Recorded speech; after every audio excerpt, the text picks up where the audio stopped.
Bill जो था वो 1,20,000 था जो मैंने अमाउंट पे करी। झूठ बोला हमसे कि भाई हमारी शिपमेंट आ गई है और हम डिस्पैच जल्दी करेंगे। 3,37,500 रुपए भी हैं और उसके अगेंस्ट मुझे कोई डिलीवरी भी मेरी प्रोडक्ट्स की नहीं मिली। अराउंड 10 करोड़ की अमाउंट जब जमा हो गई तो ये बंदा पैसे लेके भाग गया। ये 4 लोग उन सैकड़ों लोगों में से हैं जो एक मुबैना स्कैम का शिकार हुए हैं। पाकिस्तान में वीडियो गेमिंग का रुझान बढ़ रहा है। गेमर्स के अब सोशल मीडिया पर ऑनलाइन ग्रुप्स भी हैं जहां गेमिंग से मुतल्लिक खबरें और मालूमात मिलती हैं। इन ग्रुप्स में गेमिंग के लिए इस्तेमाल होने वाले ग्राफिक प्रोसेसिंग यूनिट यानी GPU और गेमिंग कंसोल की खरीदो फरोख्त भी होती है। इसी तरह की एक online community Pakistan PC gamers की भी है।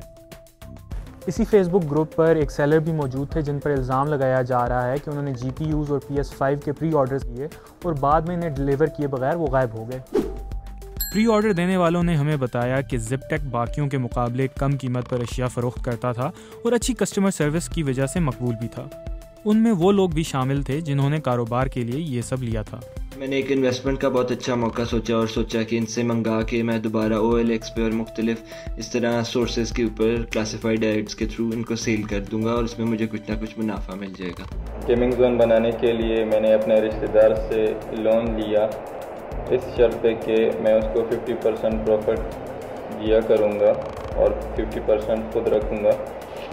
लोन में से 1 रुपया भी मेरा नहीं था क्योंकि मेरे पास पैसे नहीं थे, मेरे पास सिर्फ गेमिंग जोन चलाने के स्किल्स थे। ZipTech पर एतमाद की वजह पाकिस्तान PC गेमर्स ग्रुप के वेरीफाइड लिस्ट में होना भी था। ये मुर्तज़ा रज़ाक हैं। ये पाकिस्तान PC गेमर्स ग्रुप के एडमिन्स में से एक एडमिन हैं। PPG का बताया जाए तो ये गेमिंग ग्रुप है फेसबुक के ऊपर जो हम लोगों ने स्टार्ट किया था आज से 11 साल पहले। वो छोटा सा ग्रुप एक कम्युनिटी बना। कम्युनिटी से हमने वेबसाइट स्टार्ट करी, अपनी यूट्यूब चैनल स्टार्ट करा, हमने अपनी एक स्टोर भी स्टार्ट करी। तो वही कम्युनिटी अब 1.5 लाख मेंबर्स की है। तो इसी साथ साथ लोग फिर कम्युनिटी के अंदर हमारी फेसबुक ग्रुप के ऊपर PC के पार्ट्स, हार्डवेयर, गेम्स वगैरह भी बेचना शुरू कर दिए। तो हमने फिर वेरीफाइड सेलर्स लिस्ट इंट्रोड्यूस करी PPG की। इसके ऊपर लिस्ट पे आने के लिए आपको काफ़ी ज़्यादा रेप्स चाहिए होती हैं कि लोगों का अपने सामान बेचा हुआ है वो आपको जाके आपकी ज़िम्मेदारी ले रहे हैं, कह रहे हैं कि हाँ हमने लिया हुआ इससे। मुर्तज़ा का कहना है कि ZipTech कम कीमत में सामान बेचती थी और शुरू में उन्होंने ऑर्डर पूरे भी किए। जो कार्ड एक ज़माने में ग्राफिक कार्ड जो है गेमिंग के लिए 190 का मिल रहा है वो बेच रहे थे 80,000 का आधे पैसों में, और 3 महीने का वेट टाइम, 6 महीने का वेट टाइम। पाकिस्तान के अंदर यही है कि कोई सस्ती चीज़ मिल जाए, भले कहीं से भी मिल रही है, लोग लेते हैं। तो इसी तरह का प्री ऑर्डर का बिज़नेस स्टार्ट हुआ था और काफ़ी टाइम तक, 1.5 साल तक बिल्कुल सही चला। प्री ऑर्डर्स आए, लिए लोगों ने 3 महीने वाले, 6 महीने वाले, जैसे ही लिए टाइम पर डिलीवर हो गए, नए और प्री ऑर्डर्स लिए चलता रहा इस तरह। लेकिन फिर ये हुआ कि अगस्त 2021 में किए गए ऑर्डर्स की डिलीवरी में ताख़ीर होना शुरू हो गई। तो हर रोज़ हर दिन यही होता था कि आज इसका कार्ड है, ये ऑर्डर लिया हुआ आपने, ये क्लियर करो या रिफ़ंड दो। चलते चलते हमने ये ऑर्डर सारे क्लियर कराए अगस्त बैच के, जो ये मोस्टली मेरे ख्याल में 30-70 थे जैसे लोगों को पता होगा। और हमने फिर उसके बाद जनवरी के अंदर ही 6 महीने के, 3 महीने के इस तरह के प्री ऑर्डर्स बिल्कुल मना कर दिए और हमने बता दिया कि जिपी के इश्यूज़ चल रहे हैं इस टाइम के ऊपर, तो PPG के अंदर कोई पोस्ट नहीं लगेगी उनकी और ना ही आप अब बाहर से ख़रीदें उनके पेज से। लेकिन जिपी ने फिर भी PPG के बाहर काफ़ी प्री ऑर्डर्स लगाए। 1660 कार्ड का मॉडल था उसके लगाया, PlayStation 5 के लगाए, काफ़ी ज़्यादा के लगाए, और लोगों को मना करने के बावजूद भी उन्होंने दर्जनों के हिसाब से कार्ड ख़रीदे। फारिस अब्दुल अजीज़ एक गेमर हैं। उन्होंने नवंबर 2021 में ZipTech से 2 PS5 कंसोल ऑर्डर किए जो उन्हें फरवरी 2022 में मिलने थे। मार्च का जब टाइम आ गया था तो फिर मैंने सोचा कि अब जो है ना काफ़ी लेट हो गई है और उनकी तरफ से भी कोई रिस्पांस नहीं आ रहा था, तो मैंने जो है एक व्हाट्सएप पे ग्रुप बना दिया इस हवाले से, और फेसबुक पर भी एक ग्रुप बना दिया कि जो ZipTech के जिनके ऑर्डर आने हैं तो वो उसको ज्वाइन करें और जो भी अपडेट वगैरह, जिसको जो अपडेट मिले तो उसमें वो बता दें।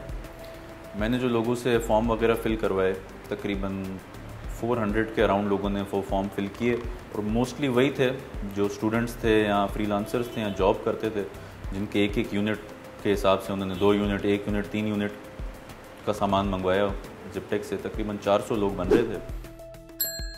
इस मुबैना स्कैम की एक FIR जून में कराची के सच्चल पुलिस थाने में दर्ज की गई, जिसमें 15 मुतासरीन ने अपने बयान रिकॉर्ड करवाए और उनका कहना है कि उनका कुल नुकसान 25,66,000 रुपये बनता है। इसी माह कराची के मकामी मजिस्ट्रेट ने ZipTech के मालिक मोहम्मद हसन को मफरूर करार देकर नॉन बेलेबल वारंट जारी कर दिए हैं। पुलिस की कार्रवाई जारी है, लेकिन इस FIR को 5 महीने गुजर गए हैं। जिन मुतासरीन से हमने बात की वो इन्वेस्टिगेशन अथॉरिटी से मायूस हैं। इसके अलावा इस्लामाबाद के कंज्यूमर कोर्ट में ज़िपटेक के मालिक के ख़िलाफ़ एक पटिशनर ने 39 लाख रुपए के नुकसान का इल्ज़ाम लगाया है और अदालत ने उन्हें हाजिर होने का नोटिस भेज दिया है। कई महीनों तक अगर ऑर्डर ना मिले तो क्या इसे स्कैम कहा जा सकता है? बड़े पैमाने पर यह हुआ कि जो टाइम फ्रेम तय किया गया उसको फॉलो नहीं किया गया, और उसके बाद ये हुआ कि जो टाइम उसके बाद सब्सिक्वेंटली एक्सटेंडेड टाइम हासिल किया गया उसके अंदर भी डिलीवरी अगर मुमकिन नहीं पाई गई तो ये तो, और उसके बाद अगर वो टोटल डिनाइल पोजीशन के अंदर भी वो वेंडर चला गया है कि मैं आप प्रोवाइड करने की पोजीशन में नहीं हूँ, तो for sure there is a segment of scam in that issue. एक बंदा नज़र नहीं आ रहा है, एब्सकॉन्ड कर गया है, इन कॉन्टैक्ट नहीं आ रहा है, मिल नहीं रहा है किसी को, पैसे लेने के बाद वो वहाँ से मंजर आम से गायब हो गया है, तो फॉर श्योर यही समझा जाएगा कि वो बंदा अपनी रिस्पॉन्सिबिलिटीज़ को या अपनी ड्यूटीज़ को फुलफिल करने में नाकाम रहा है। उसके अंदर स्पेकुलेशन एक चल रही है कि मैं भाग गया हूँ, मैं क्या हूँ।